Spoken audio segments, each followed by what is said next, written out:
बिस्मिल्लाहिर्रहमानिर्रहीम। आज हम स्टार्ट करने जा रहे हैं जी हमारा सब्जेक्ट सॉफ्टवेयर इंजीनियरिंग क्लास के लिए। सब्जेक्ट का नाम है ऑपरेशनल रिसर्च और आज का लेक्चर जो है ये वीक 1 हम पढ़ेंगे। तो सबसे पहले आते हैं इस सब्जेक्ट के कोर्स कंटेंट के ऊपर। तो इस सब्जेक्ट में हम इंट्रोडक्शन पढ़ेंगे ऑपरेशनल रिसर्च से रिलेटेड, इसकी हिस्ट्री को थोड़ा सा देखेंगे, एप्लीकेशंस को देखेंगे और लीनियर प्रोग्रामिंग को कैसे मॉडल किया जाता है ये चीज़ें हम देखेंगे। और इसी तरह लीनियर प्रोग्रामिंग की प्रॉब्लम्स को कैसे सॉल्व किया जाता है, सिंप्लेक्स मेथड वगैरह देखेंगे हम। इसमें डुअलिटी थ्योरी देखेंगे या ड्यूअल थ्योरी को भी हम देखेंगे। इसी तरह sensitivity analysis and other topics you can see on this slide. इस सब्जेक्ट में आपको 2 फेजेस में पढ़ाया जाएगा। फर्स्ट फेज़ में आपको लेक्चर्स के साथ साथ कम से कम 6 असाइनमेंट्स दी जाएंगी। इन असाइनमेंट्स को आपने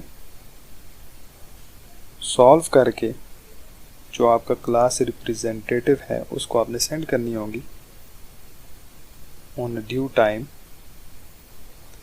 और फिर उसके बाद जो क्लास रिप्रेजेंटेटिव है वो ऑफिशियल आईडी के ऊपर फॉरवर्ड कर देगा। और एक चीज़ क्लियर रहे कि आपको जो भी असाइनमेंट्स दी जाएंगी वो आपने कॉपी पेस्ट नहीं करनी है। क्यों? इसकी वजह यह है कि ऑनलाइन असेसमेंट के लिए असाइनमेंट्स को टर्निटिन सॉफ्टवेयर के थ्रू चेक किया जाएगा और उसी बेस पे ग्रेडिंग की जाएगी।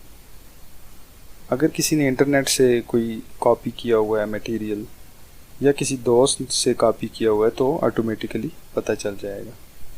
सो जो भी असाइनमेंट दी जाएगी टॉपिक को समझें और ख़ुद अपने अल्फाज में उसको लिखें। फॉर एग्ज़ाम्पल आपको MCQs दिए गए हैं तो आपने जिस टॉपिक से रिलेटेड MCQs बनाने उस टॉपिक को पढ़ें, स्लाइड्स पढ़ें, इस लेक्चर को देखें और इसी तरह इंटरनेट को ब्राउज़ करें, वीडियो लेक्चर्स देखें यूट्यूब के ऊपर। जब आपको वो टॉपिक क्लियर हो जाए तो उससे रिलेटेड आप खुद जो है MS वर्ड के अंदर या किसी भी टेक्स्ट एडिटर के अंदर आप वो असाइनमेंट करें। तो चलते हैं इंट्रोडक्शन की तरफ। तो सबसे पहले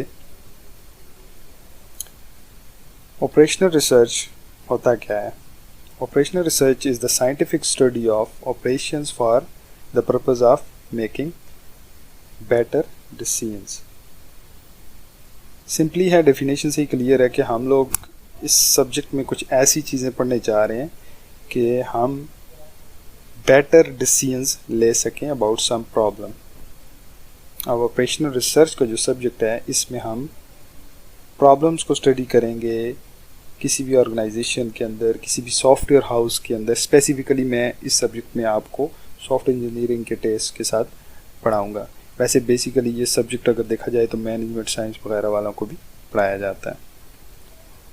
अब सॉफ्टवेयर इंडस्ट्री के अंदर किसी भी ऑर्गेनाइजेशन के अंदर आपको जो भी प्रॉब्लम्स वगैरह आएंगे उनको कैसे सॉल्व किया जाएगा और बेस्ट वन सोल्यूशन कैसे निकाला जाएगा, उसके लिए आपको सिमुलेशंस करनी पड़ेंगी, न्यूमेरिकल्स भी सॉल्व करने पड़ जाते हैं कई दफ़ा, इसी तरह फार्मूलेशंस वगैरह करनी पड़ जाती हैं। और गोल आपका ये होता है कि इसमें आप परफॉर्मेंस को ज़्यादा कर रहे होते हैं या कम कर रहे होते हैं, यानी कि मिनिमाइज़ कर रहे होते हैं किसी चीज़ को या मैक्सिमाइज़ कर रहे होते हैं। और उसमें से आपके पास ऑप्शंस होती हैं, उसमें से बेस्ट सोल्यूशन आप चूज़ कर लेते हैं। अब हमारे पास ऑपरेशनल रिसर्च के अंदर ऑपरेशंस जो होते हैं नाम से क्लियर है, the activities carried out in a organization. और रिसर्च क्या है? The process of observation and testing characterized by scientific method, situation, problem statement, model construction, validation, experimentation and candidate solution at the last. It means कि हम operational research के subject के अंदर जो किसी ऑर्गेनाइजेशन के अंदर कोई एक्टिविटीज़ हो रही होती हैं, फॉर एग्जांपल कोई सॉफ्टवेयर डेवलप हो रहा है, टीम बैठी हुई है, वो सॉफ्टवेयर को डेवलप कर रहे हैं, कोई बंदा कोडिंग कर रहा है, कोई बंदा जो है डिज़ाइन कर रहा है, कोई बंदा जो है उसकी रिक्वायरमेंट्स लेके आ रहा है, कोई टीम जो है कुछ और काम कर रही है, डिफरेंट काम होते हैं। तो इन एक्टिविटीज़ को आप साइंटिफिकली कैसे जो है करेक्टराइज करेंगे, इनकी ऑब्जर्वेशन और टेस्टिंग आप कैसे करेंगे। तो बेसिकली ये सब्जेक्ट इन चीज़ों के साथ डील करता है, और आपका माटो क्या है कि आपने प्रॉब्लम सॉल्व करना है, जिसकी बेस पे आप आगे डिसीजन ले रहे हो। इसी तरह आपके पास जो ऑपरेशनल रिसर्च है, इसमें आपके पास मैथमेटिकल मॉडलिंग होती है। कोई भी कॉम्प्लेक्स सिचुएशन है उसको आप मैथमेटिकली ट्रांसफॉर्म करते हैं। जैसे कोई भी सिचुएशन है उसको आप कह देते हैं जी नंबर ऑफ़ डेवलपर्स जो हैं, let X be the number of developers, X is equal to 10 developers. इसी तरह टाइम जो है उनको फॉर एग्जांपल 10 आवर्स दिया गया है, तो time T is equal to 10 hours. तो इसी तरह आप जो है मैथमेटिकल मॉडलिंग पहले करते हो, क्वेश्चंस बनाते हो अपनी रियल वर्ल्ड सिचुएशन से, और फिर आप उसके बाद उन्हीं मैथमेटिकल मॉडल्स को आप सॉल्व कर रहे होते हैं, मैथमेटिकल रूल्स को अप्लाई करके अपना फाइनल सॉल्यूशन लेने के लिए। अब ये जो आपके पास सिचुएशंस होती हैं उसको मैथमेटिकली आप कन्वर्ट करते हैं, फिर डिफरेंट टेक्निक्स यूज़ करते हैं, फिर उसके बाद उसमें से इफ़ेक्टिव जो है वो ऑप्शन को सिलेक्ट करते हैं ताकि अच्छा डिसीजन लिया जा सके कि फॉर एग्जांपल 10 प्रोग्रामर्स हैं, उनके पास इतना टाइम है, उन्होंने इतना कोड करना है और ये चीज़ उन्होंने डेवलप करके देनी है। तो अगर हमारे पास टाइम कम है या डेवलपर्स हमारे पास स्पेयर पड़े हुए हैं, तो हम फॉर एग्जांपल 10 डेवलपर्स की जगह 10 और लगा देते हैं, तो हमारा टाइम बच सकता है। ठीक है, तो इस तरह का कुछ सिचुएशंस को हम आगे सॉल्व करेंगे। अब थोड़ा सा हिस्ट्री के ऊपर जाते हैं। तो ब्रिटिश यूरोपियंस जो हैं थोड़ा सा ऑपरेशनल रिसर्च को ऑपरेशंस रिसर्च भी कहते हैं, लेकिन ये दोनों चीज़ें एक हैं और शॉर्टकट फॉर्म में OR। अब मैंने आपको पहले भी बताया है कि another term use for this field is management science, यानी कि यूनाइटेड स्टेट्स के अंदर इसको मैनेजमेंट साइंस भी कहा जाता है, या OR and management science are combined together to form OR/MS या ORMS। तो मैंने आपको पहले कहा है कि ये सब्जेक्ट जो है बेसिकली मैनेजमेंट साइंस की तरफ थोड़ा सा इसका ज़्यादा इन्फ्लुएंस उस तरफ है, तो हम इसको थोड़ा सा अपने एरिया के मुताबिक हम इस चीज़ को पढ़ेंगे। इसी तरह इसको इंडस्ट्रियल इंजीनियरिंग भी कहा जाता है और डिसीजन साइंस भी। Operational research has been existed as scientific science since 1930s when it began in a systematic way, यानी कि इट मीन्स कि 1930 के अंदर जो है फर्स्ट टाइम इसको सिस्टमेटिक वे में स्टार्ट किया गया, स्टडी किया गया। और मिलिट्री प्लानर जो थे ड्यूरिंग वर्ल्ड वॉर 2 उस वक्त जो है ऑपरेशनल रिसर्च की काफ़ी ज़्यादा एप्लीकेशंस को यूज़ किया गया था, यानी कि ऑपरेशनल रिसर्च के जो रूल्स हैं इन चीज़ों को उन्होंने अप्लाई करके डिफरेंट प्लानिंग्स वगैरह की थी।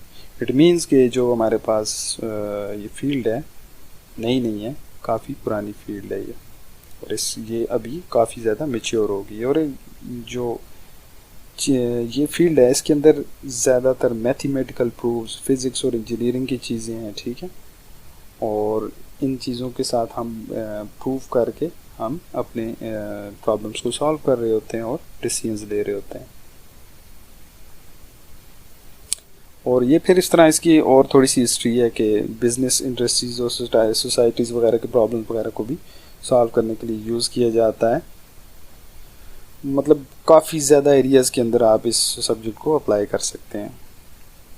और इसी तरह airlines, petrol, chemicals to airlines, finance and logistic and government की डिफरेंट ऑपरेशंस के अंदर आप ये वाली साइंस जो है यूज़ हो रही है। इट मींस के ये सब्जेक्ट जो है डिफरेंट एरियाज़ के अंदर एप्लीकेबल है, डिफरेंट एरियाज़ के अंदर इसको यूज़ किया जा रहा है। इसी वजह से आप लोगों को भी ये सब्जेक्ट पढ़ाया जा रहा है, क्योंकि एज अ सॉफ्टवेयर इंजीनियर आप लोगों ने कल सॉफ्टवेयर इंडस्ट्री में जाना है. The techniques of operational research have been applied and proven in many industries under different names. For instance, lean in manufacturing, supply chain in logistics and yield management in airlines. यानी कि different इसके जो हैं नाम use किए जाते हैं. अच्छा जी, ये तो थोड़ा सा इसका हिस्टोरिकल बैकग्राउंड था. अब हम आते हैं इसके प्रॉब्लम सॉल्विंग के एंड डिसीजन मेकिंग के 7 स्टेप्स हमारे पास मौजूद है हमारे पास. तो 7 स्टेप्स ऑफ प्रॉब्लम सॉल्विंग जो हैं क्या हैं, इनको 2 जो पार्ट्स में डिवाइड किया गया है. पहले जो 5 स्टेप्स हैं हमारे पास वो डिसीजन मेकिंग के हैं और बाकी जो हैं हमारे पास इम्प्लीमेंटेशन और एवेल्युएशन ऑफ रिजल्ट्स के लिए. यानी कि 2 पार्ट्स में इनको डिवाइड किया गया है बेसिकली प्रॉब्लम सॉल्विंग को. पहला स्टेप हमारे पास है identify and define the problem. ज़ाहिर है आप जब स्टार्ट करते हैं तो फर्स्ट ऑफ ऑल आप प्रॉब्लम को आइडेंटिफाई कर रहे होते हैं और फिर उस प्रॉब्लम को आप डिफाइन करते हैं कि ये प्रॉब्लम है जी. फॉर एग्जांपल ये सॉफ्टवेयर है, इसका कोड जो है इसके अंदर ये आपके पास प्रॉब्लम आ रही है. ठीक है, फॉर एग्जांपल ये कोड एग्जीक्यूट नहीं हो रहा. अब इस कोड के एग्जीक्यूट ना होना it is called identification of problem. अब डिफाइन द प्रॉब्लम मीन्स कि ये कोड किस वजह से नहीं रन हो रहा. ठीक है, इसमें कहाँ कहाँ पे प्रॉब्लम आ सकते हैं, इसको प्रॉपर्ली डिफाइन किया जा सकता है.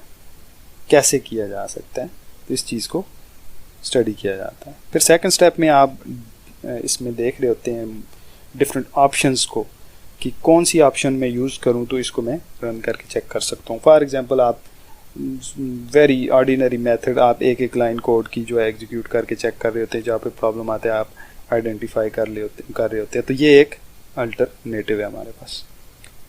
इसी तरह फिर उसके बाद determine the criteria for evaluating the alternatives. एक अल्टरनेटिव ये है जी कि मैं एक लाइन को एग्जीक्यूट करके चेक करूं. दूसरी मेरे पास ऑप्शन ये है कि एक लूप को या एक ब्लॉक ऑफ कोड को मैं रन करके चेक करूं. और इसी तरह तीसरी चौथी बहुत सारी ऑप्शंस आपके पास हो सकती हैं. तो आप इन अल्टरनेटिव्स के लिए आप एवेल्युएशन क्राइटेरिया सेट करते हो. क्या ये जो लाइन बाय लाइन मैंने कोड जो है एग्जीक्यूट करना स्टार्ट किया है ये बेस्ट ऑप्शन है या नहीं है. क्या एक ब्लॉक को चेक करना बेस्ट ऑप्शन है या नहीं है. क्या जो है कोई और ऑप्शन जो मैं सिलेक्ट करने जा रहा हूँ वो बेस्ट ऑप्शन है या नहीं है. तो बेस्ट इन अ सेंस के फॉर एग्जांपल एक लाइन को मैं चेक करूँगा, ठीक है जी एक लाइन चेक होगी, लेकिन इसके लिए प्रॉब्लम यह है कि इसके ऊपर बहुत ज़्यादा टाइम लगेगा. फिर बेटर चॉइस दूसरी ये आ जाती है कि भाई एक आप ब्लॉक ऑफ कोड को रन करके चेक करें, एक लूप को चेक करें, एक मॉड्यूल को चेक करें. ठीक है, तो हम उस डिस्कशन में नहीं जाएंगे, हम ये जस्ट देख रहे हैं कि हमारे पास मेन स्टेप्स क्या हैं. उसके बाद हमारे पास इन जो अल्टरनेटिव्स हैं इस क्राइटेरिया के साथ हम इन अल्टरनेटिव्स को एवेलुएट कर रहे होते हैं. क्या मेरा जो फर्स्ट ऑप्शन था उसके ऊपर ज़्यादा टाइम लगना था, दूसरा ऑप्शन जो था उसके ऊपर ज़्यादा टाइम लगना था, या तीसरा था जिसके ऊपर ज़्यादा टाइम लगना था. ठीक है, तो जिसके ऊपर कम टाइम लगना है वो ही बेस्ट होगा. और उसके बाद हम उस सोल्यूशन को, उस अल्टरनेटिव को हम चूज़ कर लेते हैं. Number 6, implement the chosen alternative. अब जो अल्टरनेटिव मैंने लिया है उसको मैंने इम्प्लीमेंट तो करना है कि भाई फॉर एग्जांपल मैंने चूज़ किया कि एक ब्लॉक ऑफ कोड को मैं चेक करूँगा, तो इस अल्टरनेटिव को मैं इम्प्लीमेंट करूँगा. यानी कि रियल वर्ल्ड में मैं अपने उस सॉफ्टवेयर में जाके उसके कोड में जाके उसकी एक ब्लॉक को एग्जीक्यूट करके चेक करूँगा. फिर मुझे पता चलेगा कि ये प्रॉब्लम है इसमें या नहीं है. अच्छा, एक अगर जो है ब्लॉक को मैंने रन कर लिया और मुझे आइडेंटिफाई हो गया ये प्रॉब्लम है, उस प्रॉब्लम को मैंने सॉल्व कर लिया, फिर उसके रिजल्ट्स को मैंने एवेलुएट करना है कि भाई ये जो कोड है इसको मैंने एग्जीक्यूट तो कर लिया, क्या इसके रिजल्ट्स ठीक आ रहे हैं या नहीं आ रहे. अब इसी तरह ऑपरेशनल रिसर्च की मैनेजमेंट साइंस की जो अप्रोच है वो क्या कहती है. इसमें भी आपके पास उसी तरह के स्टेप्स हैं लेकिन थोड़ा सा हिरारिकली इनको अरेंज किया गया है. फर्स्ट ऑफ ऑल आप ऑब्जर्व कर रहे होते हो प्रॉब्लम क्या है, प्रॉब्लम को डिफाइन कर रहे होते हो, फिर मॉडल बना रहे होते हो, मैथमेटिकल मॉडल कि इसको मैं कैसे सॉल्व करूँगा। If X be the lines of code and T be the time to execution, and इनका आपस में रिलेशन क्या होगा, और इसी तरह मैथमेटिकल कोई भी मॉडल आप बना सकते हैं। फिर आप सॉल्यूशंस दे रहे होते हैं, ठीक है। अब फिर सॉल्यूशन से जो इन्फॉर्मेशन आती है, जो आप इसका अल्टरनेटिव दे रहे हो, उससे जो इन्फॉर्मेशन आती है उसको आप इम्प्लीमेंट कर रहे होते हो। अब यहाँ पे आप देखें कि बैक हम जा सकते हैं, यानी कि हम इम्प्लीमेंटेशन से बैक हम दोबारा सॉल्यूशन में भी जा सकते हैं, मॉडल कंस्ट्रक्शन में भी, और प्रॉब्लम की डेफिनेशन में भी जा सकते हैं। इट मीन्स कि ये यहाँ पे आपके पास लूप्स मौजूद हैं। अगर आपने प्रॉब्लम को सही तरह डिफाइन नहीं किया तो आपका मॉडल सही नहीं बनेगा। मॉडल अगर सही नहीं बना तो आप वापस क्या करेंगे, दोबारा प्रॉब्लम की डेफिनेशन पे भी जा सकते हैं। लेकिन इसमें ये जो आपके पास मॉडल है, इसमें ये चीज़ ऑप्शन इसमें नहीं है, लेकिन आई थिंक होनी चाहिए थी। बट अगर आपका प्रॉब्लम सही डिफाइन आपने नहीं किया, आपका मॉडल गलत बनेगा, सॉल्यूशन सही नहीं आएगा, इम्प्लीमेंटेशन ठीक नहीं होगी, वो रिजल्ट्स नहीं आएंगे, तो यहाँ से आपने दोबारा वापस जाना है प्रॉब्लम की डेफिनेशन के ऊपर। इसी तरह नेक्स्ट स्टेप फॉलो करने हैं तो आपका प्रॉब्लम सॉल्व हो जाएगा। अब ये इसमें जो लूप बनाया गया है इसको फीडबैक का नाम दिया गया है, यानी कि अगर आपका प्रॉब्लम सॉल्व हो गया तो वेल एंड गुड, अगर नहीं हुआ तो आप वापस जाएं, दोबारा प्रॉब्लम को आइडेंटिफाई करें, दोबारा वही स्टेप्स फॉलो करें और लास्ट में इम्प्लीमेंटेशन तक आए। अच्छा, अब देखें यहाँ पे एक एक स्टेप को डिफाइन किया है। Right solution can not be obtain from the wrong problem. वही बात है कि अगर आपने प्रॉब्लम से ही आइडेंटिफाई नहीं किया तो आपका राइट सॉल्यूशन कैसे आएगा, ठीक है। इट मीन्स कि आपने प्रॉब्लम को पहले सही तरह से आइडेंटिफाई करना है, उसको सही तरह डिफाइन करना है, तब आप आगे जा सकते हैं। Second step, determine the set of solutions या अल्टरनेटिव्स आप इसमें फाइंड आउट कर रहे होते हैं। इसमें आप डिसीजन वेरिएबल्स जो है वो डिफाइन कर रहे होते हो, ऑब्जेक्टिव फंक्शंस जो होते हैं वो डिफाइन कर रहे होते हो, डिफरेंट कॉन्स्टेंट्स होते हैं कि इन चीज़ों ये लिमिटेशंस हैं इसकी। फॉर एग्जांपल टाइम आप जो है 10 आवर से ज़्यादा नहीं कर सकते हैं, ठीक है। और नॉन नेगेटिविटी कंडीशंस मीन कि कोई भी आपका जो है वेरिएबल है वो नेगेटिव नहीं हो सकता, जैसे टाइम है जी नेगेटिव नहीं हो सकता, ठीक है। नंबर ऑफ़ डेवलपर्स जो हैं उनको आप नेगेटिव नहीं रख सकते। तो अक्सर आप मैथमेटिकल इक्वेशंस में देखते हो ना, where X is not equal to 0, तो ये नॉन नेगेटिविटी कंडीशंस होती है। ऑब्जेक्टिव फंक्शन आपका जो मेन फंक्शन होता है, जो मेन आपका ऑब्जेक्टिव होता है वो होता है कि आपने क्या अचीव करना है जी। फॉर एग्जांपल आपने अचीव करना है जी कि इस कोड को मैंने एरर फ्री करना है, इसको एग्जीक्यूट करना है, तो ये मेरा एक ऑब्जेक्टिव आ जाएगा, ठीक है। आगे थर्ड आगे जी, determine the criteria for evaluating the alternatives. A good solution must be measurable, easy to implement and sustainable. To determine the effectiveness of proposed solution, two designs are used. Quasi-experimental design. अब इसमें क्या है, comparison of situation before and after the solution. यानी कि quasi-experimental design जो है, इसमें हम जो स्टार्ट में हमारे पास प्रॉब्लमेटिक सिचुएशन होती है उसको हम देख रहे होते हैं, और जो हमारे पास सॉल्यूशन आया है उस सिचुएशन को देख के हम कंपेयर कर रहे होते हैं कि इस कोड के अंदर पहले ये प्रॉब्लम आया हुआ था, अब मैंने ये सॉल्यूशन दे के ये सारा प्रोसेस किया और अब हमारे पास ये प्रॉब्लम है या नहीं है। तो कंपैरिजन करके आपको डायरेक्ट पता चल जाता है। सेकंड वन आपके पास है ट्रू एक्सपेरिमेंट। इसमें आप कंपैरिजन कर रहे होते हो outcome between experimental and control groups, यानी कि इसमें भी आप कंपैरिजन ही कर रहे होते हो, लेकिन आप इसमें जो आपके एक्सपेरिमेंटल और कंट्रोल ग्रुप्स होते हैं इनके दरमियान आप कंपैरिजन कर रहे होते हैं। अब एवेल्युएशन की बात आ जाती है। ये एवेलुएशन वाला फेज़ देखा जाए तो काफ़ी इम्पॉर्टेंट फेज़ होता है। इसमें आपको पता चल रहा होता है कि आपने सोल्यूशन जो है वो अचीव किया है या नहीं किया। This phase obtains an optimal solution for the model by using various techniques। Various techniques और जो मेथड्स हैं वो कौन से हैं जी? जैसे कि मैंने शुरू में बताया कि हम लीनियर प्रोग्रामिंग की प्रॉब्लम्स को पढ़ेंगे, ट्रांसपोर्टेशन प्रॉब्लम को हम पढ़ेंगे, इसी तरह असाइनमेंट प्रॉब्लम को हम पढ़ेंगे और इसी तरह सिमुलेशंस को देखेंगे कि सिमुलेशंस कैसी होती हैं। इट मीन्स कि हम जो हमारे अल्टरनेटिव्स होते हैं उनको वैल्यूएट करने के लिए हम डिफरेंट मैथमेटिकल जो हमारे पास टर्म्स हैं, जो मैथमेटिकल प्रूफ्स हैं, उनको हम यूज़ करके उनको सॉल्व करके चेक कर रहे होते हैं कि आया कि मैंने ये चीज़ अचीव की है या नहीं की। तो ये चीज़ें जो linear programming, transportation problem, assignment problem और सिमुलेशन, ये चीज़ें हम आगे से आगे नेक्स्ट लेक्चर्स में हम अलग से पढ़ेंगे। ये एक एक आपका लेक्चर होगा। अब मॉडल डेवलपमेंट क्या होता है जी? Models are representations of real objects और सिचुएशंस। Simple is that.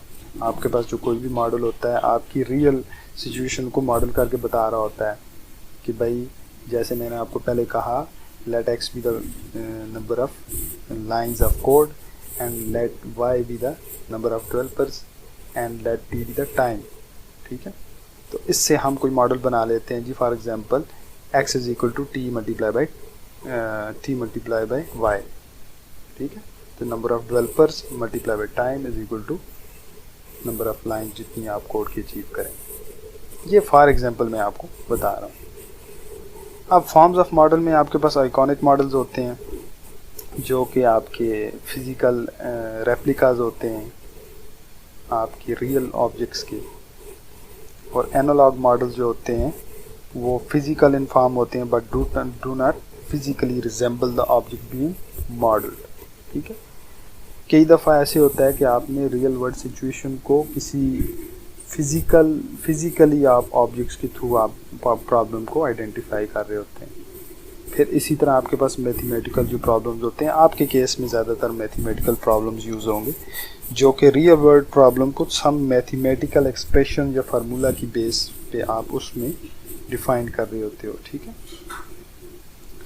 अब इसी एक्सप्रेशन की बेस पे आप आगे एजम्पशंस करेंगे या स्टैटिस्टिकल एनालिसिस आप करेंगे, सिमुलेशंस करेंगे। आप इसको प्रूव कर रहे होंगे कि ये जो बेस्ट सोल्यूशन है वो ये है। अब ये नहीं है कि बेस्ट सोल्यूशन बस आपने खुद ही डिसीजन ले लिया कैसे है। बेस्ट सोल्यूशन के लिए आपको प्रूफ देना पड़ेगा कि भाई ये वाला सोल्यूशन बेस्ट है, इसलिए बेस्ट है कि ये मैंने प्रूफ किया है, इसमें वैल्यूज पुट की हैं और इसकी वैल्यू कम आई है या ज़्यादा आई है, तो it means this is best. अब हमारे पास आ जाता है जी अल्टरनेटिव को चूज़ करने का टाइम, जिसमें आप testing of the model solution, आप टेस्टिंग परफॉर्म कर रहे होते हो। Before the application of model solution the validity of model and reliability of solution should be tested. Validity of the model can be decided by comparing its outputs with the results of past. Simple as that. उसके बाद आप implementation कर रहे होते हो, real form में उसकी implementation कर रहे होते हो। प्रॉब्लम था, उसके आपने सॉल्यूशंस दिए, उसमें से आपने बेस्ट वाले को चूज़ कर लिया, अब उसकी आप एवेल्युएशन के बाद इम्प्लीमेंटेशन कर रहे होते हो। ये एक जेनेरिक डायग्राम है, जो चीज़ें हम ऊपर पढ़ के आए हैं कि आपके पास प्रॉब्लम आता है। ठीक है, प्रॉब्लम के बाद आप कहाँ जा रहे होते हो, क्या क्या चीज़ें यूज़ कर रहे होते हो, प्रॉब्लम से ले के आप इम्प्लीमेंटेशन तक कैसे जो है जा रहे होते हो, और कहाँ कौन से फेज से आप वापस भी जा सकते हो या नहीं जा सकते। ये एक जेनेरिक सी डायग्राम है, इसको आप देख सकते हैं, इसको स्किप भी कर सकते हैं। ज़्यादा इम्पोर्टेंट ऊपर जो मेन डायग्राम थी वो ज़्यादा इम्पोर्टेंट। तो यहाँ तक था आज का फर्स्ट लेक्चर, और ये वीडियो जो है आप लोग डाउनलोड कर लिया करें अपने पास, और नेक्स्ट आने वाली वीडियोस भी मैं इसी चैनल के ऊपर अपलोड करूँगा। लेकिन उसके लिए आप लोगों को ये करना पड़ेगा कि इस चैनल को आपने सब्सक्राइब कर लेना है, और जो इसमें नोटिफिकेशन के लिए बेल आइकन होता है इसको प्रेस कर लेना है, कि जो ही आपको नई वीडियो में अपलोड करूँगा तो आपके मोबाइल पे नोटिफिकेशन आ जाएगा कि सर ने वीडियो अपलोड कर लिया। तो इसी तरह जितना कितना हो सके आपने इस लेक्चर को भी देखना है, साथ आपने गूगल भी करनी है जो चीज़ें आपको समझ नहीं आ सकती हैं। इसी तरह आप आपस में ग्रुप डिस्कशंस भी कर सकते हैं, और जो भी प्रॉब्लम होगा आप कमेंट्स में बता सकते हैं मुझे कि सर ये दिस इज़ द प्रॉब्लम, ये क्वेश्चन है हमारा, तो मैं आपको वहाँ पर भी फीडबैक देता रहूँगा। तो इस चैनल को भी सब्सक्राइब कर लें, साथ बेल आइकन भी आप कर दें, प्रेस कर दें, और कमेंट्स में आप मुझे बता सकते हैं कि सर इसमें ये जो आपके क्वेश्चंस हैं वो बता सकते हैं। इवन कि आप सोशल मीडिया के ऊपर जो आपका व्हाट्सएप ग्रुप्स वगैरह हैं इसमें भी आप मुझे बता सकते हैं। तो नेक्स्ट वीडियो इंशाल्लाह नेक्स्ट वीक में अपलोड हो जाएगी। तब तक के लिए अल्लाह हाफ़िज़।